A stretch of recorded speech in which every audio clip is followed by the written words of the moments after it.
Good evening, everyone. Well, tonight we're going to start a series that is going to be hair-raising, because the book of Revelation is the story about the final conflict between the forces of good and the forces of evil.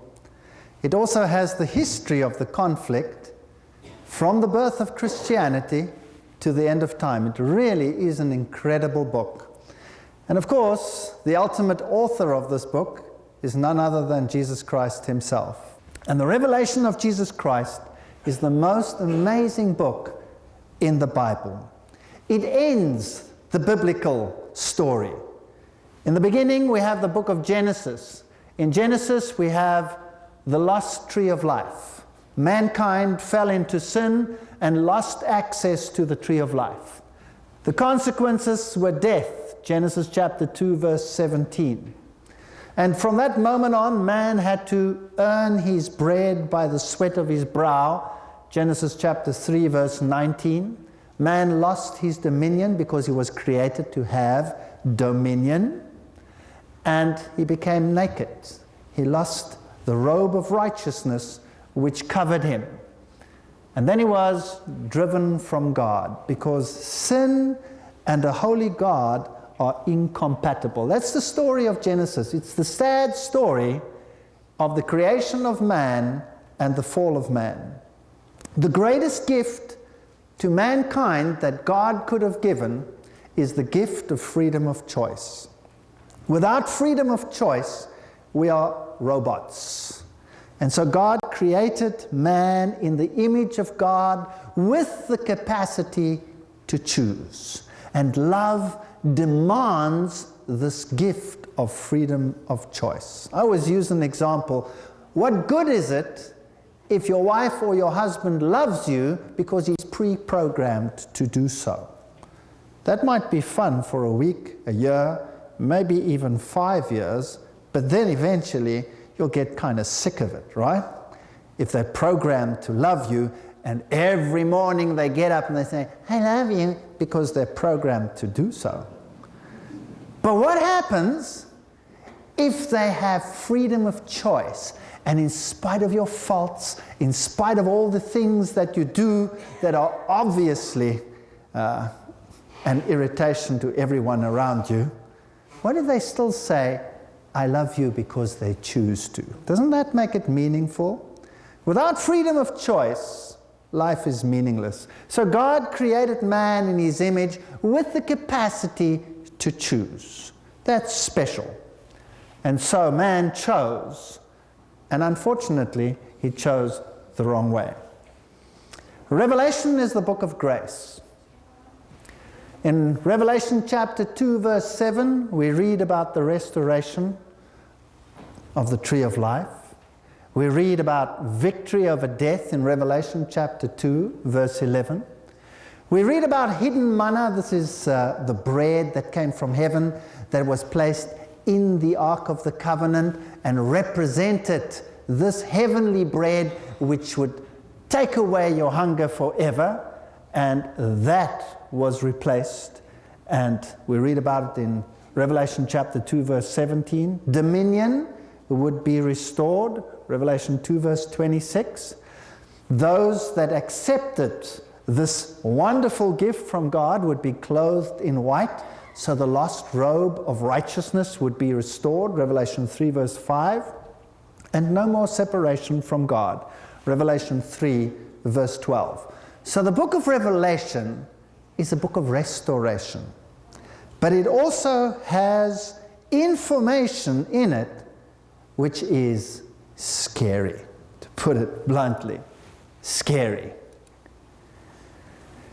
The structure of the book. There are 7 churches, 7 letters, 7 stars, 7 candlesticks, 7 spirits, 7 lamps, 7 seals, 7 trumpets, 7 horns, 7 eyes, 7 thunders, 7 heads, 7 crowns, 7 angels, 7 vials, and 7 mountains. So the number 7 is obviously important. The number 7 is the number of the divine. It's the number of perfection. It is the message of God built in. But there is a counterfeit as well. And we will be dealing with that as we go along. And obviously, if we look at all these components, then there is a symbolic meaning in all of these as well. So the book of Revelation uses symbolic language. And where does it get the symbolic language from? It draws it from the Old Testament. So without the Old Testament, we would not be able to understand the book of Revelation. Many of the symbols in the book of Revelation come, for example, from Zechariah, from Ezekiel, from all the prophets of the Old Testament, particularly also Daniel. And many of the symbols that we find in the book of Revelation, you will find in the book of Daniel. You will find the terrible beasts in the book of Revelation. And the description of the beasts, like lions, like leopards, like bears, and terrible beasts with 10 horns, you will find those in the book of Daniel. And you will find the number 7 in the book of Daniel. If you go through Daniel chapter 7, for example, you will have beasts there, and if you count up the heads of the beasts that are mentioned in Daniel chapter 7, you'll find 7 heads.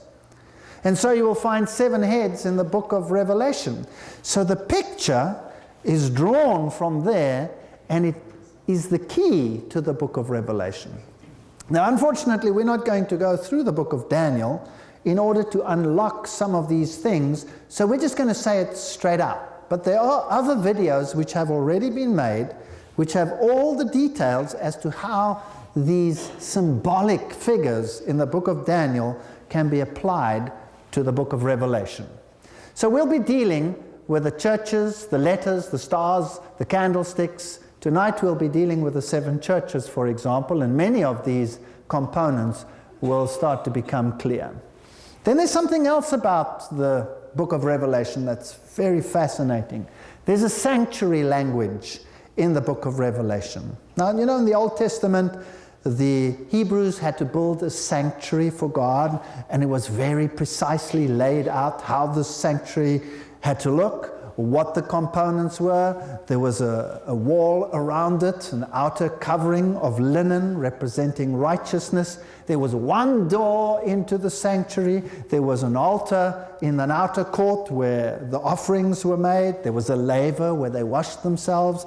Then there was a compartment which was divided into 2, the first being called the Holy, then the Most Holy, and the high priest officiated in this sanctuary.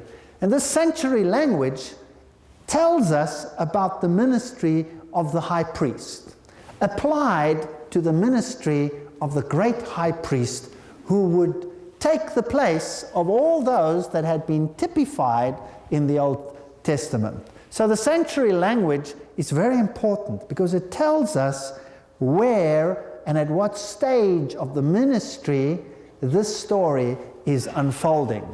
So, for example, when you go Revelation chapters 1 to 3, you have the story of the 7 churches, Jesus, the light of the world. There was only one entryway into the sanctuary, and it was called the gate.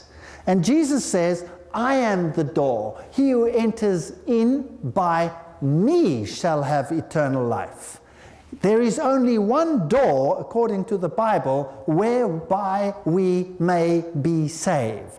And that is through Christ Jesus. That's what the Bible says. Today, that is not a popular teaching. And it's going to get less and less popular as we go along. And we're going to look at some of these teachings. So, for example, the gate, the doorway, was very, very important in the Old Testament times. It was the place where judgment took place. The elders sat in the gate. The gate was the doorway behind the walls whereby you could enter into safety. There's a lot of symbolism in the gate. And Jesus Christ says, I am the door. I am the gate. Now, the old word that they used for gate was bab. And there's a story in the Bible about Babel. Bab, El, gate to God. So, story of Babel tells us of another gate to God, another entryway to God. The Bab, El, Babel, gate to God. And this is a story of your own merit bringing you to God. That is the counterfeit that we have in the Bible to the biblical story of saved by the blood of the Lamb. The only way to salvation is through the merit not of our works, but through the merit of Jesus Christ. Those are the two parameters that have been in opposition to each other since the dawn of man, since the fall of man. Let's put it that way. So here, when we're dealing with lights, the lights were in the first chamber. So that means ministry in the holy. When we come to Revelation chapter 3 to 8, we're dealing with the seals, and that is bread of the presence. So we're still in that first chamber of the sanctuary in the holy place. Then come the trumpets, Revelation 8 to 11, and there you can see a golden altar where you have incense rising from the golden altar. So we're still in the holy place. These are chambers or events taking place in a period where the high priest representatively is still serving in that particular chamber. As soon as you get to Revelation chapter 12 to 14, there's another picture. There the prophet sees the Ark of God. Now the Ark of God was not in the first chamber of the sanctuary. It was in the second chamber, which was called the Most Holy, the Hagia Hagion, in the Most Holy. So we've moved to another portion of the ministry of the high priest. And he only entered into the place where the ark stood once a year. And that was on the Day of Atonement. Now these are heavy subjects, and we haven't got time to deal with all of them. Again, there's a video available on this particular topic of what all these things meant. And if you study it in this way, you get a picture of where you are in the stream of time. There are 7 blessings in the book of Revelation. Blessed is he that readeth, and they that hear the words of this prophecy and keep those things which are written therein, for the time is at hand. Revelation 1 verse 3. So obviously, God wants us to read it, to hear it, and to take it to heart, because how can you keep something that you don't understand, right? So when you're looking at this blessing, isn't it pretty certain that God wants us to understand what the book of Revelation is about? Absolutely. So there's a blessing in it. So how is it possible that some say that it is a sealed book not to be understood? Well, then you forego this blessing. Some actually say it is a book that shouldn't be read because it's for the damned. Well, if it is for the damned, then how can there be a blessing if you read it and take it to heart?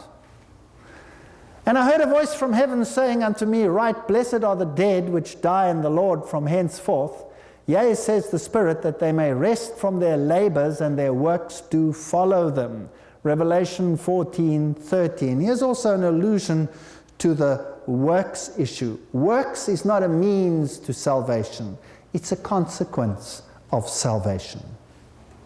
But there is a blessing to those that die in Christ. Those who have accepted the Lamb as their means to salvation, rather than a Bab El, another port to God. Behold, I come as a thief. Blessed is he that watcheth and keepeth his garments, lest he walk naked and they see his shame. So we have to cling to the righteousness of Christ. We have no righteousness. Christ is our righteousness. And if we give up that idea, and if we give up the hope of his coming to save those that are his, well, then the chances are that we will walk naked.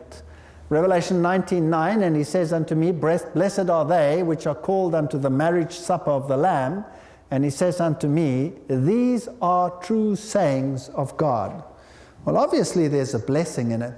If you are invited to the marriage supper of the Lamb, that means that you form part of the bride. Blessed and holy is he that has part in the first resurrection. See, there are 2 resurrections mentioned in the Bible. The first resurrection is the resurrection of those who die in Christ, and they take part in this wedding feast. And then there is a second resurrection, and they take part in another feast, which is called the Supper of the Birds. And I don't think we want to take part in that one. So those that take part have a part in the first resurrection, they are the ones that shall be priests of God and of Christ, and shall reign with him 1,000 years. Here you have the millennial period. The 7 blessings. Behold, I come quickly. Blessed is he that keeps the sayings of the prophecy of this book. Revelation 22, verse 7. I believe this means more than just the book of Revelation. The whole Bible. The Bible is the standard for the setting of character. It is the story of salvation. And blessed are they that do his commandments, that they may have the right to the tree of life, and may enter in through the gates into the city. So obedience to God is a very important factor as well. Revelation 22, verse 14. Now obviously, there's going to be a counter-argument to all of those factors. Now the book of Revelation is written in a particular structure. We call such a structure a chiasm. It's a literary structure which is supposed to set the events in a particular way in time.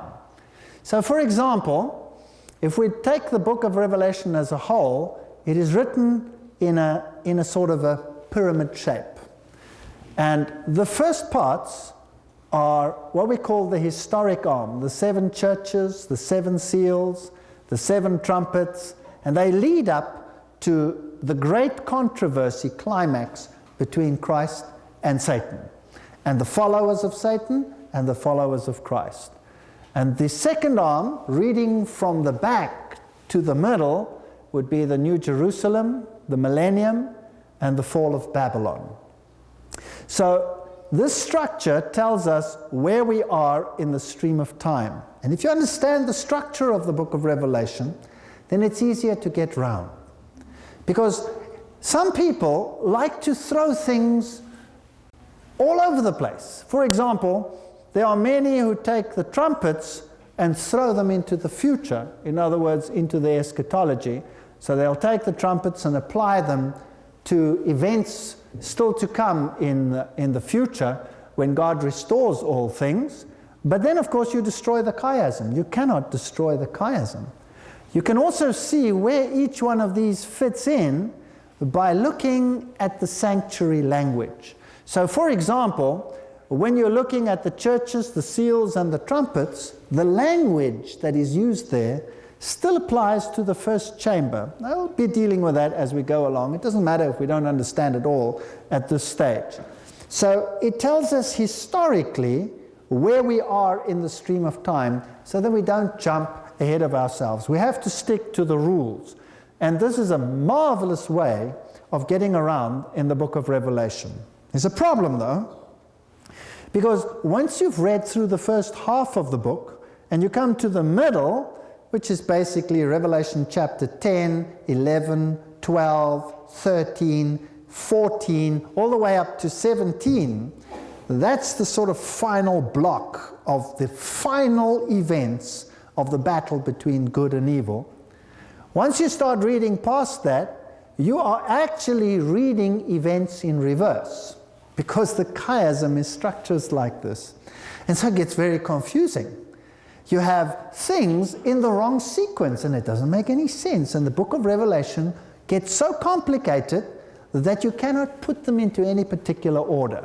Whereas if you know that it is a chiasm, then you can read the words as they follow in English, but the events you put in reverse, and then the whole thing falls into place, and it makes beautiful sense.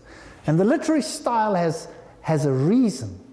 It prevents us from becoming disjointed and jumping all over the place. Now let's just have a look how you pick it up so that it's not just some conjecture that someone makes. So for example, if you take the 7 churches, you'll see that in chapter 2 verse 1 it says, "He that holdeth the 7 stars walketh in the midst of the 7 candlesticks," the golden candlesticks. And when you look at the end of the book of Revelation, the New Jerusalem, you'll find in chapter 21, verse 23, the Lamb is the light thereof. So there you have a light, and you have the Lamb being the light thereof. Chapter 2, verse 7, to him that overcometh will I give to eat of the tree of life. Chapter 22, verse 2, we have the mention of the tree of life. So there you have the chiastic link. There's an open door in Revelation 3, verse 8. In Revelation 21, verse 25, towards the end, you have gates that never close.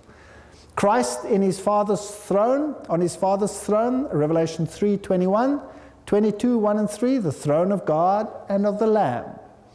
The New Jerusalem is mentioned in chapter 3, verse 12, and the New Jerusalem comes down in chapter 21, verse 10. In chapter 3, 11, I am coming soon. Chapter 22, verse 7, I am coming soon. You see how you pick up the chiasm? How they stick together? So you know, all right, this is how we're working, and this is how we move along. Now, what's also interesting is that anything that falls into the first part of the chiasm must be before the close of probation, because the high priest is ministering, and that means salvation is open to all. When you come to the eschatology, probation is closed, because the gates never close anymore. They are constantly open. The throne of God has become the throne of God and of the Lamb. That means Christ reigns in his kingdom. So you can pick up where you are in the stream of time. So you cannot make a mistake by putting things in the wrong place. So it helps us to stay within the framework. When you come to the 7 seals and you pick up the story there again, the 7 seals are about Christ and his afflicted people. And you have the resurrected people enthroned. Here they are afflicted, there they are enthroned. So obviously the 7 seals falls into which portion? Probation closed or open?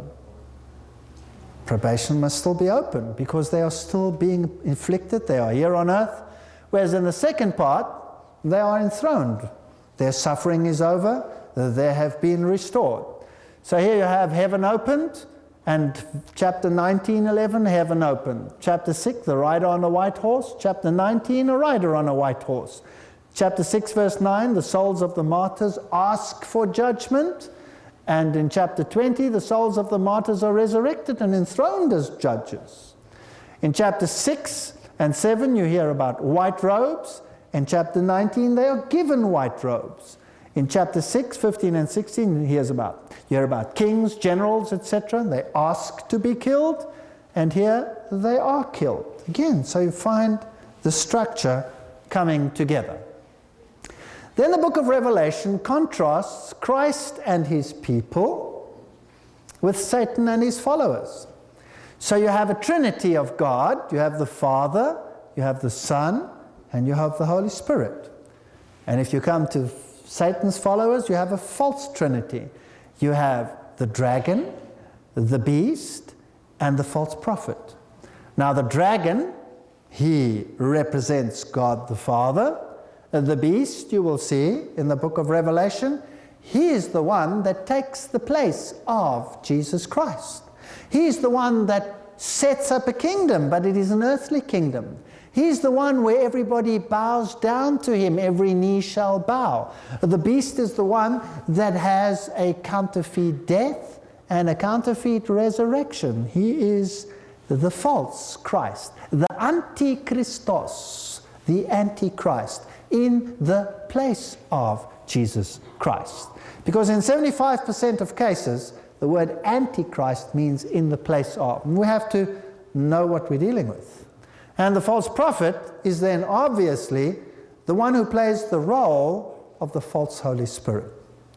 And these 3 powers are going to deceive the whole world into following a wrong set of rules and following a wrong Savior. This is a dangerous story. And it is so perfectly done and so deceptive that if we do not study it in detail, we will not even know. Do you think that the world today might be largely deceived, yes or no?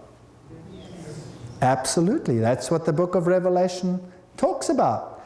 What is it that Jesus said when the disciples approached him and asked him, what is the sign of your coming and of the end of the age? What is the first thing that Jesus said? He said, be careful lest anyone deceive you. Deception is the name of the game. In the lectures that are coming now, we will be dealing with deception like you have probably never heard it before. And we're going to deal with some things which are hair-raising. Hair-raising. So don't miss the lectures. We're going to talk about things that are done in secret. Who does things in secret? Yes. Jesus says, I have done nothing in secret. But there are many things that are done in secret. And this world, make no mistake, is being run by secret societies. So we're going to have a look at secret societies because the book of Revelation is about what happens in secret. All power unto the Son, power unto the beast. See the contrast? Hebrews, Revelation 6:2, all power unto the Son, and the counterfeit system, all power unto the beast. The keys of death and Hades and the keys to the bottomless pit, Revelation 9:1 verses 1:18 in Revelation. So here you have the contrast between Christ and his followers and Satan and his followers. And we will have to be very meticulous to take these apart. Who is like unto the Lord? Isaiah 40:18. Who is like unto the beast? Revelation 13 verse 4. So the beast power, he's scary. We have to watch him. A lamb as it had been slain, Revelation 13:8. One of the heads as it were wounded to death. Some translations say seemed to have a mortal wound. He which is and which was and which is to come, Revelation 1 verse 4. The beast which was and is not and is about to come, Revelation 17 verse 8. Can you see the contrast? So we're going to deal in terms of a battle. And the one that is going to be the visible component of the battle is going to be the beast. But he is hidden. His name is secret. And so we have to look behind the scenes to find him. Because that which you see is not that which is. That which you see is what you are supposed to see, but that which you do not see is what you're not supposed to see. And you're not supposed to know about it. And that is very important that we find out what happens behind the scenes. Then we read in Revelation 6:16 about the wrath of the Lamb. In Revelation 12:12 we read about the wrath of the devil. In Revelation 7:2 and 3, God's seal is in the forehead of those that follow him. But in Revelation 13, the beast's mark is in the forehead or in the hand. Isn't that right? So we have the contrast. We have the name of God in Revelation 14:1, and we have the name of the beast in Revelation 13:17. We have the tribes of Israel in Revelation 1:4, and we have the tribes of the earth, Revelation 1:7. We have the armies of heaven, Revelation 19:14. We have the armies of earth, Revelation 19:19. We have war against Satan and his people, and we have war against Christ and his followers, Revelation 12:17, etc. So there's a battle. This is a war. This is a story about a war. We have a supper of the Lamb, we have a supper of the birds. We have the Lamb's bride, we have the harlot of Babylon. We have the apostles of the Lamb, we have the false apostles. We have the Jerusalem of God, and we have Babylon, Satan's church. And we have the ruler of heaven, earth, and sea, and we have the beast out of the sea, the beast out of the earth, and the dragon. So we have all these contrasts in the book of Revelation. If we read the book of Jeremiah, then we have a typological story of what this great battle is all about. You see, there was a then time story where there was a real war between Babylon and the people of God. And the prophet Jeremiah is the one who warned against the coming of Babylon, the coming of Babylon. Did the people like the message of Jeremiah? Nope, they didn't like it one little bit. They lowered him into the cistern, they beat him up, they put him in stocks, they did all kinds of terrible things to poor Jeremiah. They didn't like the message. Nothing's changed, by the way. Jeremiah 2 verse 11, has the nation changed their gods, which are yet not gods? But my people have changed their glory for that which does not profit. This is a battle about God's people. Be astonished, O you heavens, at this, and be horribly afraid. Be ye very desolate, says the Lord, for my people have committed two evils. They have forsaken me, the fountain of living waters, and have hewed them out cisterns, broken cisterns that cannot hold water.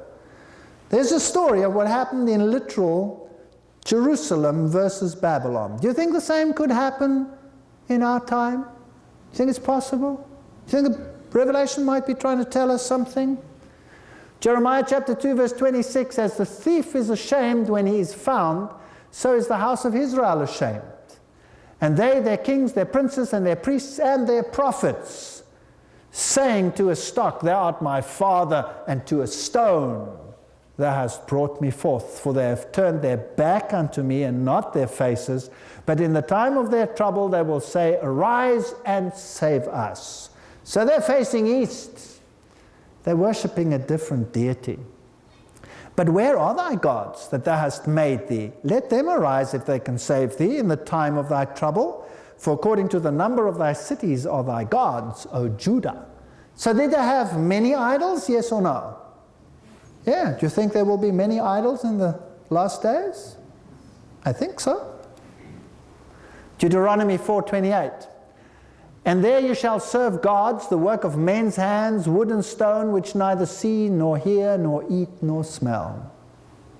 Daniel 5:23, but hast lifted up thyself against the Lord of heaven, and have brought the vessels of the house before thee, and thou and thy lords, thy wives, and thy concubines have drunk wine in them, and thou hast praised the gods of silver and gold, of brass and iron and wood and stone, which see not, nor hear, nor know, and the God in whose hands thy breath is, and whose are all thy ways, hast thou not glorified.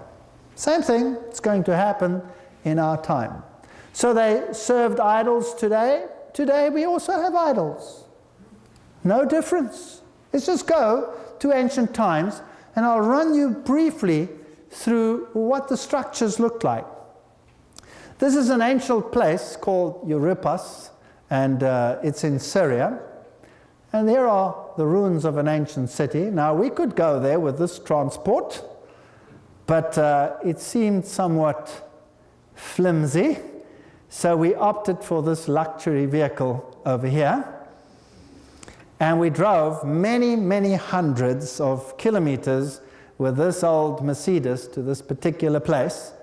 And that's what it looked like, totally trashed. You cannot believe that a car like that can still drive. And interesting statement on the front there, strong car, faster.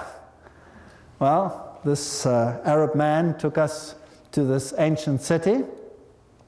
And here you can find the main gates and the towers and the houses and the temples of Adonis and temples of Zeus and all the ancient citadels. This was a town after the formation of Christianity. And in this town you had a Christian church. It's very interesting. And if you look at the foundations, that's what it was, just one little room. And this is obviously where the Christians met. And in the same town, you had other temples. So people visited the temple of Adonis. For example, he was the sun. He was the Son of God, if you like.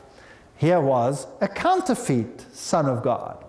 And what did that look like? Well, you can just see the foundations. So obviously here was the building, and you entered in over here, and there was a central hall with two side halls on the side, and here stood pillars separating this hall from the side halls, and there were altars in the side halls, and there was a main altar in the middle. Now, who builds like that today? Every single cathedral on the face of the earth has that structure. Every single cathedral. Isn't that interesting? Now, we could go into great detail there. but we will not. Yes, they're all built like that, exactly. Here is the river Euphrates, so we are dealing with a nice typology of Babylon, if you like. Here were steps leading up to the temple of Zeus, the father of the gods. And if you go to Syria, then the most famous one, of course, was the great goddess of the fountains. And this is the city where they're digging this up, Mari, and they're finding some very interesting things down there. They built with clay, for example, clay bricks. The Bible tells us that Babylon was constructed with clay bricks. Here you have the temple of Bacchus. This is in Lebanon. And fascinating what you find there. This is a pillar, a huge pillar found at Baalbek. This was the largest pillar in the world until they found the other one. This one was discovered in 93. And you can see the size of the man next to it over there. And that's me. I'm just, picking it up there. No sweat. No. It's huge. You cannot imagine the size of these structures. These are actually not pillars. Here's one that was rejected. There's a man standing over there as a scale. And they transported these and built them into their temples. There's one of them lying over there. The foundation stones down here are these huge blocks of stone. How they transported them, nobody knows. This is the Bacchus temple. And it used to be the temple of Baal. That's why the town is still called Baalbek. I'm giving you some history of the apostasy in the past so that we can compare it with the present. Here at Baalbek, you have this temple of Bacchus. Here is the temple of Jupiter with its 6 pillars still standing. Very, very beautiful. And the sun striking the pillars. It was a system of sun worship. Of course, Bacchus, the god of drunkenness and revelry. Maybe this pillar had a little bit too much to drink, I don't know. And if you go into the altar of Jupiter, for example, you found this structure. This is exactly what the god Quetzalcoatl looks like in South America. So you know where the South American religion came from. Then you had Venus with winged lions on the side. The Bible talks about the lion with eagle wings as a symbol of Babylon. And you had this structure over here, the circle with a cross in it, was a symbol of Baal. You'll find it in many, many churches today. If you go to the Jupiter temple further, you will find some interesting structures, lions again, certain reliefs on the pillars. You had these swastikas all over. They were a symbol of sun worship. There they are, somewhat enlarged. You'll find this same swastika under the foot of Buddha. Buddhism uses exactly the same symbol that was used in the temple of Baal. You'll find it on Roman reliefs in ancient times. There you will find it even in the time of the Hittites, the swastika. You'll find the symbol of the circle with the dot in it, used in the past. You will find altars and sacrificial pillars, 3 arches with 3 deities in it. Normally they would have the father, the mother, and the child in them. Here you have another interesting symbol that is used today. Owls and falcons, very popular, and interesting structures like this one, for example. What would you say that structure was? It looks like the Star of David, doesn't it? Now, well, the Star of David has nothing to do with David, and you will not find the Star of David in the Bible. This is a star that was used even in the times of the Hittites. It's a symbol of Baal. You'll find that Islam uses it. There's the name Allah in the hexagram. And here you will find in it. Hinduism uses it. It was used in Baal worship. The half moon with a star in it, or the sickle moon, as is used in Islam, there you'll find it amongst the Hittites. This symbol over here, well, there you find it being used in NATO, by NATO today. Angels, pigs, A woman with a mini dress on, with a golden cup in her hand. These are symbols that tell us that the symbolism in the temples of Baal was identical to the symbolism used in the book of Revelation and in the world today. And we are going to compare, in this time that we're going to spend together, what happened then and what is happening today. A great apostasy towards God existed in the past. A great apostasy exists today. Christ is being dethroned today as he was dethroned in the past. It is time to put him back into the center and give him the rightful place which is rightfully his. In our previous session, we looked at some of the symbols that you found in the temples of Baal and the temples of Bel. And a very interesting symbol was this one over here that you find in Baalbek in the temple of Baal. It's a woman with a cup in her hand. Now, the book of Revelation speaks about a woman that rides the beast that has a golden cup in her hand. Fascinating to find them in the various places. If you go to these temples, you will find that they were temples of death. You will always find tombs in them and bones. Did you know that there is not a cathedral in the world where you will not walk on the corpses of men? No cathedral may be built without dead bodies. In fact, every cathedral is a cemetery. And you cannot say a mass in a cathedral or in a church if there is not a relic of a dead individual in that particular building. So if you walk into the great cathedrals, you are walking on the bodies of men. If you went to the temples of Baal, you will find little angels. Where in the Bible do you read about little angels? Nowhere. Nowhere. Angels are described in the Bible as masculine and of great power and magnificent beings. In the temple of Baal, they were reduced to tiny little Cupid-like angels, fat little angels. There they are in the Baal temple. Where do you find them today? You'll find them in all the churches. Now let's have a look up here. Interesting symbolism up against the ceiling. Let's draw it a little bit closer. You'll find the eagle standing on a key. There are many churches that use this symbolism today. There you have the great god Osiris with wings and the pine cones, and you'll find the gods and the goddesses of licentiousness, if you like, within the hexagrams and the hexagons, and you'll find the hexagrams and the hexagons on the ceilings of the temples of Baal, like you can see them over there if you look up. This is the city of palms, Palmyra, and it has the longest column still in existence today. Even today there are palm trees over there, and this is the longest Roman colonnade still existing. And if you look at it, it is magnificent. And if you look into the back there, you'll see the temple of Baal. Now, the word Baal today is used by industry exclusively, and you'll find many, many allusions to Baal in the world today. There's the temple of Baal. This is the best preserved temple of Baal in the world, basically another form of Baal.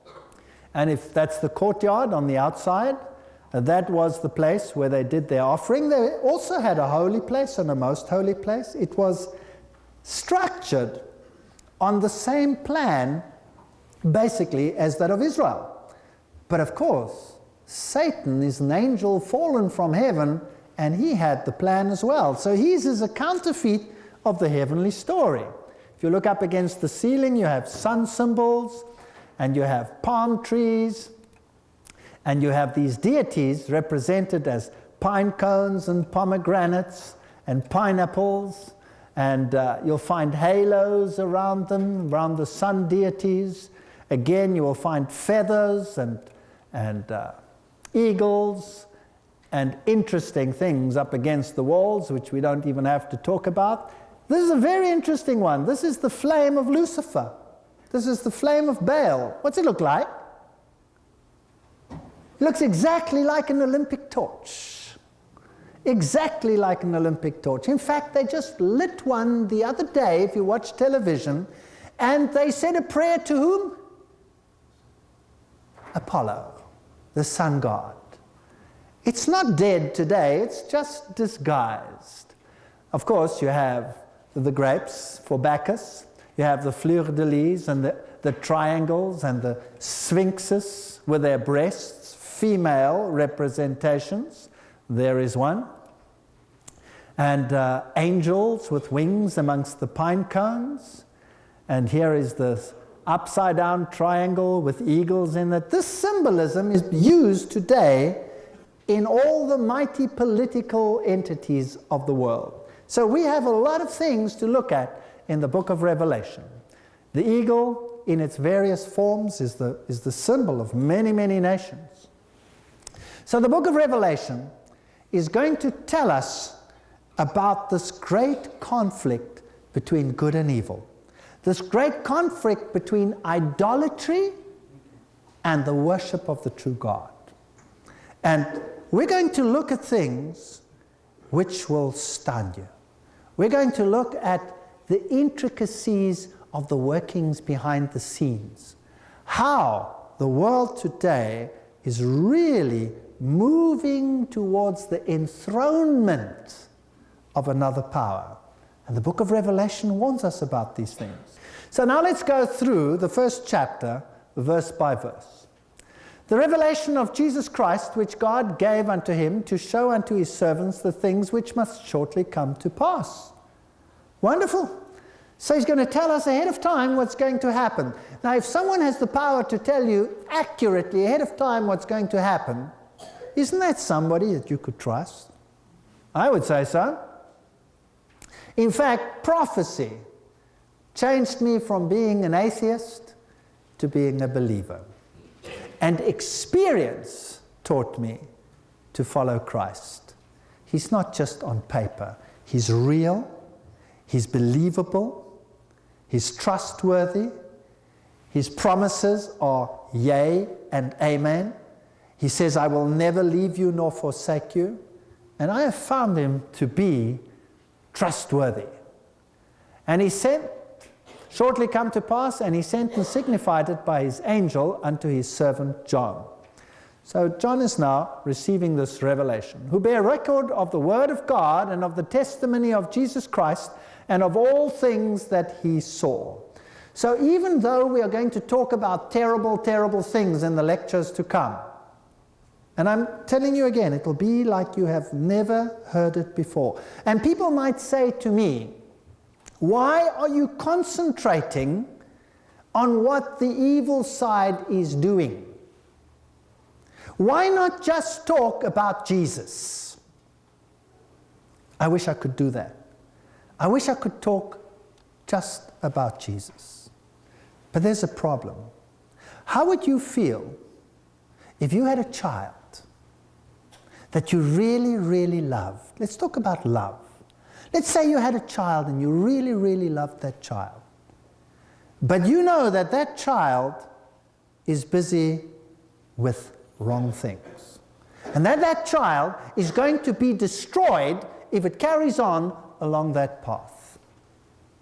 How would you feel? What would you do? It's no point saying to the child, Mommy loves you, because the child is infatuated with whatever it's doing. Surely if your child is on drugs, it's very important to show the child that you love the child. But isn't it also important to warn the child, yes or no? Yes. So what do we do when we do this? We educate the child on what? On the dangers of drugs, right? And we tell the child, this is what's going to happen, this, that, and the other. Do they listen? No, something else has to happen in the heart. But these things are important for the child to make a decision in the end.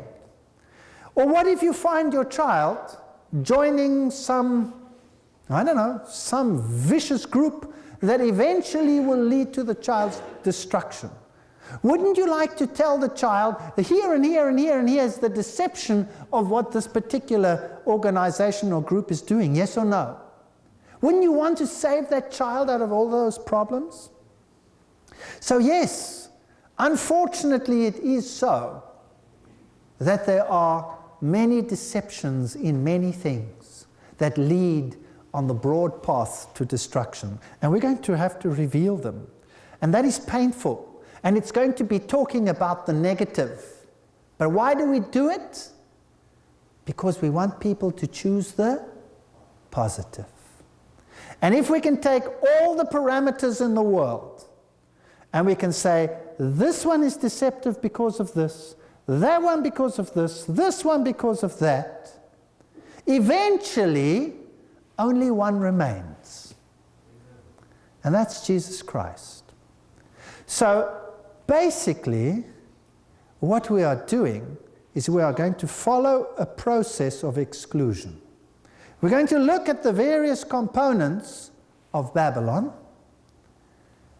and then maybe we'll discover that all of us have been trapped. All of us have been lied to. Every single one of us, as we sit here today, has been deceived. It's a terrible thought. But in the end, it crystallizes out that there's only one that can be trusted, and that is Jesus Christ. And He alone can save you. I am the door. I am the way. I am the Word. He who believes in me shall never perish. That's what He said. Either it's the truth or it's a lie. If the world wants to come together and join one big happy family, and we all have to tolerate every single thing that is being taught in the world, is that truth or is it truth mingled with error? You tell me. So we have to find out whether all paths lead to God or whether only one path leads to God. And we have to decide on the basis of that. So, bear record of the Word of God and of the testimony of Jesus Christ and of all things that He saw. The Word of God and the prophecies of the Bible, we'll have to understand them. Blessed is he that readeth and that hear the words of the prophecy and keep the things that are written therein, for the time is at hand. Revelation 1 verse 3. Verse 4. John, to the 7 churches which are in Asia. We're going to deal with them in the next lecture in detail. Grace be unto you and peace from Him which is and which was and which is to come, and from the 7 spirits which are before His throne. Now, obviously, the Bible teaches that there is one God, Father, Son, and Holy Spirit. So the number 7 here is the number of perfection. Also, we'll see that there are 7 time periods. He's going to discuss the events over time periods divided into 7. So the 7 spirits before God is one Spirit of God, perfect number 7, in all time throughout history. One Spirit. So we mustn't get confused and have more spirits than there are, because the Bible has to be in harmony with itself. And then the greatest part about Revelation chapter 1 is it tells us who and what the author is. And it's written in an amazing fashion. It's written in a way which is called an epanados. Now, an epanados is like a chiasm, except that instead of describing events, it quotes in a certain sequence. So, for example, this epanados consists of a series of quotes which want to highlight a particular point. Isaiah chapter 55 verse 4, you read about a witness. And it's a quote from, it's Revelation 1 verse 5, and it's a quote from Isaiah. And if you go to the end of it, there's another quote in Revelation 1 verse 16, which is also from Isaiah. Then there is another point, the second point mentioned, Revelation 1:7, talks about the coming with the clouds. It's a quote from Daniel chapter 7:13. And then you have one at the end here, Revelation 1:13, where it talks about the priest, and it's a quote from Daniel 7:9. And so the first and the last is from Isaiah, The second and the second last is from Daniel. The third and the third last is from Zechariah. And then there are two in the middle. Boom, boom. That lifts out the central theme. That's an epinados. And the central theme is, I am the Alpha and the Omega. If you take one away, you don't have an epinados. There must be two in the middle. So some Bibles say, but the Bible repeats itself. Why say this twice? Take out the one. Well, you destroy the structure. You cannot take one word out of the Bible or you're in trouble. Man shall not live by bread alone, but by every word that proceeds out of the mouth of the Lord. Well, we better make sure we read all of it. All of it. Whole lecture coming on that topic. Fascinating stuff. Anyway, the book of Revelation chapter 1 proves that Jesus Christ is the great I am. He is God. Now that's a problem today. That's a problem. Because if Jesus is God, and if Jesus is the way, the truth, and the life, and if Jesus is the only way whereby you can be saved, well, then you have a problem. If you want to be in the same pot with all the other religions of the world. Because Jesus has to become a little bit less in order to fit into the same level as all the others. Now we have a problem. Obviously, the world cannot afford one group to say that it has a superior religion over any other group. Would you agree with me? In the world that we're living today, you cannot have that. So Jesus has to be made a little bit less so that the others can be a little bit more. How do you achieve that? You create the pain of exclusiveness. In other words, you make it so painful to be exclusive that you'd rather choose to be less exclusive. Does that make sense? Think about that. Either he is what he says he is, or he is not what he says he is. And from Jesus Christ, who is the faithful witness and the first begotten of the dead, and the prince of the kings of the earth, unto him that loved us and washed us from our sins in his own blood. Does this tell us what Jesus is all about, yes or no? Is this exclusive and special, or is this something on a par with everyone else? I'm not knocking any other religion, I'm just asking. Is Jesus on a par with, let's say, Buddha? In this particular text, yes or no? Is he on a par with Zoroaster? Is he on a par with Shiva? Yes or no? Osiris? Yes or no? No? Because this one's different. He loved us, he washed us, he's the King of kings. He's the Prince of all of them. And he's the only one who can save because he's the only one who is what? God. Do you know what the difference is between Christianity and all the other religions of the world? The difference is that Christ's tomb is empty. Christianity is the only religion on the face of the earth that gives a reason for the state of the planet, the mess we're in. And it's the only religion on the face of the earth that has a solution to the problem. All the other religions find their solution in their own works, and if they don't succeed now, try again through various reincarnations until you finally get it right. Is it getting better or is it getting worse? And they're obviously not doing too well at it, right? So Christianity gives a reason and it gives a solution. And it tells us why, and it tells us how. There's no other religion on the face of the earth that does this. And Christianity has the Word of God, which is the infallible Word of God, which has been attacked at every single level, from the scientific level right through to the historic level, to the level of the salvation. And you know what? The Bible has stood the test of time. It's the only book on the face of the earth that has been vindicated scientifically, archaeologically, historically, and in terms of its salvation premise.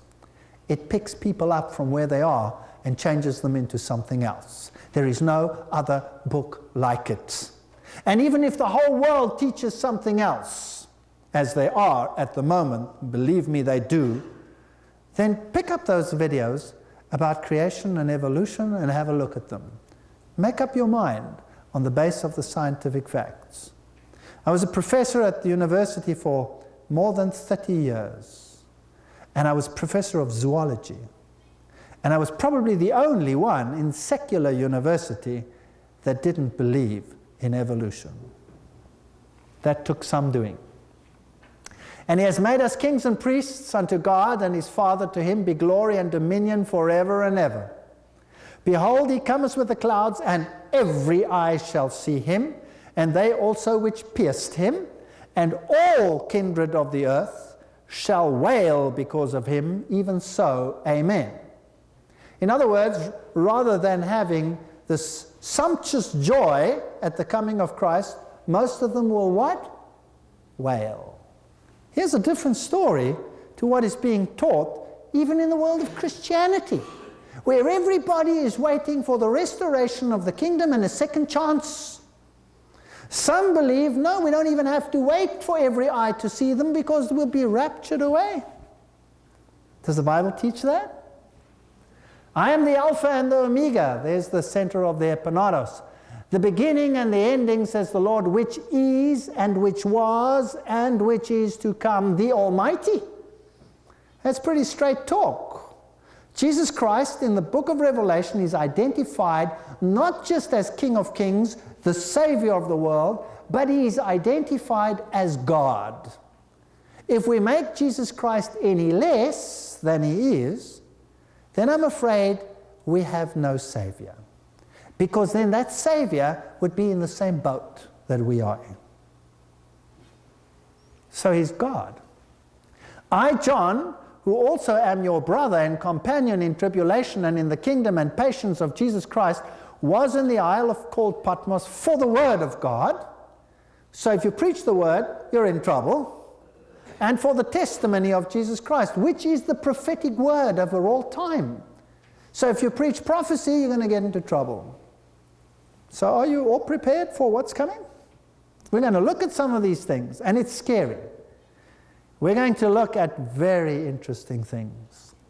I was in the Spirit on the Lord's day, and heard behind me a great voice as of a trumpet. Revelation 1, 8-10. So on what day was he in the Spirit? I was in the Spirit on the Lord's day. Revelation 1:10. If thou turn thy foot away from the Sabbath, from doing thy pleasure on my holy day, and call the Sabbath a delight, the holy of the Lord honorable, Isaiah 58:13, it's the only one that is called the holy day of the Lord. So obviously, he was in spirit on the Sabbath day. But Mark also talks about the fact that the Son of Man is Lord also of the Sabbath. So obviously he was in vision on this day, on the Sabbath day, and God showed him what was going to happen in the world.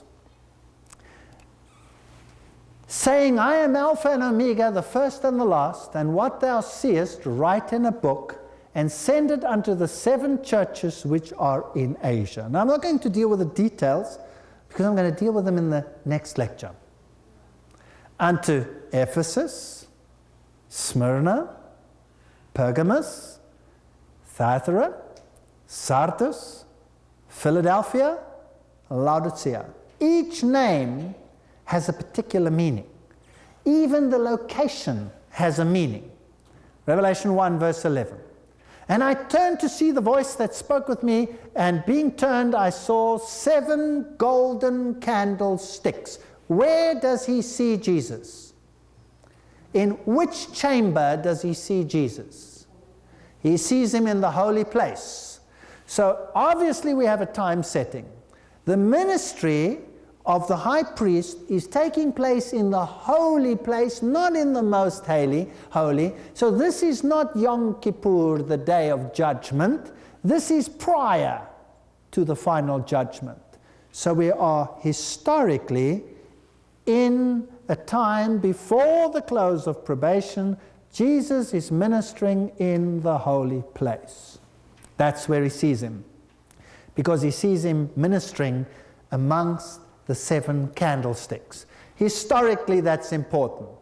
So if you look at the old postal route and you look at the various cities, Ephesus, Smyrna, Pergamum, Thyatira, Sardis, Philadelphia, Laodicea, that's the old postal route, and we're going to deal with that in the next lecture. So he has this great vision of ministering between 7 golden candlesticks. And the candlestick stands for the light of the world. Jesus is the light of the world. Revelation 1:13, and in the midst of the 7 candlesticks, one like unto the Son of Man. Jesus, the high priest, the ministering high priest. He's the one who is the light of the world. He's the one who is the bread from heaven, the bread of the presence.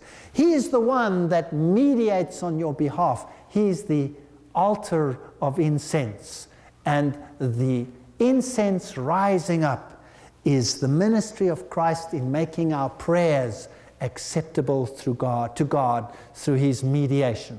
He is the one who deals and works in us to change our hearts of stone to hearts of flesh. That's the picture that we have of a caring Jesus Christ who is in control, who knows exactly what's going to happen, and foretells us in detail how he permits apostasy to take on the form that it is even in our time. Now, this amazes me. If I were God, there would be a problem. Thank God I'm not God. Because I wouldn't have the patience that he has to deal with apostasy the way he does. And how he permits it to grow and to reach fruit so that everyone can see it for what it is. By the way, if you look at the world out there today, is it a pleasant place? No, it's not a pleasant place. In some countries, I come from South Africa, our houses are like jails. Murders, left, right, and center. 4,000 farmers already murdered. Believe that or not.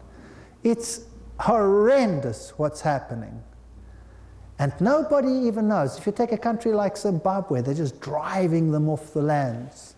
And there is no sanctity of anything anymore. We're living in really terrible times. It is not safe for a young girl, it is not safe for a young man these days to go jogging alone. What kind of world are we living in? And if you look at the horrendous things that are done in the world today, sometimes you wonder, how can God permit this? God is permitting sin and apostasy to ripen to the point where everybody will see what it means to choose against God's righteous ways and man's ways. And that is an act of love. And in the midst of the fear and the confusion, there's a quiet place where he calls and he says, "Come unto me, you who are wearied and heavy laden, and I will give you rest." So we can find peace in the midst of confusion. And we can choose. We can choose to walk through life and look at the thorns and the briars and the thistles, or we could choose to look at the flowers and the lilies and the beautiful fruit. The choice is ours. And if we choose the one, we will choose sadness. If we choose the other one, in the midst of sadness, we can have peace. And that's what Jesus Christ is all about. He's the one in the midst of the candlesticks. He is the light of the world. But the candlesticks represents the churches that are to carry the light to the world throughout all the ages. And in the midst of the 7 candlesticks, one like unto the Son of Man, clothed with a garment down to his foot and girt about perhaps with a golden girdle. I'm quoting the King James, so sometimes it sounds a bit old-fashioned, but at least we have all the words there. His head and his hair were white like wool, as white as snow. His eyes were as the flame of fire. Nothing escapes him. Perfect righteousness. His feet like unto fine brass, as if they burned in a furnace, and his voice as the sound of many waters. Revelation 1:13-15. This was the voice of God. Jesus is described as God, not a created being. He was the one that was and that is to come from all eternity, the one who initiated the process of creation, the one who spoke and it stood fast. That's how he is described here. The vision that we have of him here is the one that Daniel had. Ezekiel described him like this. He is seeing Yahweh. That's who he's seeing. And he had in his right hand 7 stars, and out of his mouth went a sharp two-edged sword. It's the word of God. And his countenance was as the sun shineth in his strength. So there you have the true Son of righteousness, and the feeble counterfeit is sun worship. And when I saw him, I fell at his feet as dead, and he laid his right hand upon me, saying unto me, Fear not, I am the first and the last. And if you take one message home tonight, it's this one. In spite of what we're going to deal with in the lectures, fear not, I am the first and the last. I am he that liveth and was dead, and behold, I am alive forevermore. Amen. And I have the keys of hell and of death. He's the only one who can save you. And he has promised to do it. Write the things which thou hast seen, the things which are, and the things which shall be hereafter. Here's a key. How do we interpret what the book of Revelation is going to say? It deals with what you have seen, which is right now. So, which are? The prophet is looking at visions, and they apply to that time. And the things which shall be hereafter. What's that? Future. So how do we read the book of Revelation?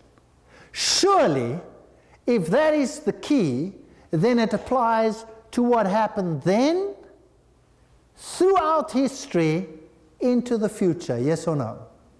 God is fair. Is he going to write a book and put it in his Bible and give it to every generation and say, here's a book, but it's not for you, where? It's only for those who live in a couple of 1,000 years? Or is God going to put information for every generation in his book? Yes or no? God is just. He's fair. But we have whole groups today which take the book of Revelation and apply it only to the future.